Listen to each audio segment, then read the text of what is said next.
कसं तुम्हाला आतून कसं वाटतं औषधीनंतर?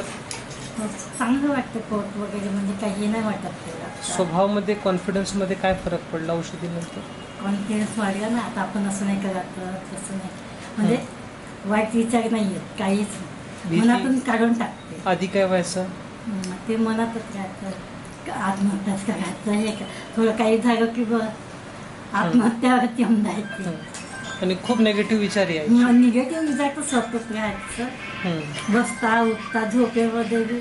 थोडासा कोणी बोललं तर असं खूप डिस्टर्ब वाटायचं. डिस्टर्बच वाटायचं.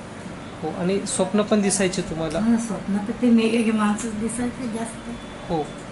आता कसं आहे? आता ते नाही दिसत काही. ते सगळं कमी झालं. ते कमी. ठीक. मानसिक रूपानं कसं वाटत आहे? आता खूप म्हणजे कमी वाटत आहे ना.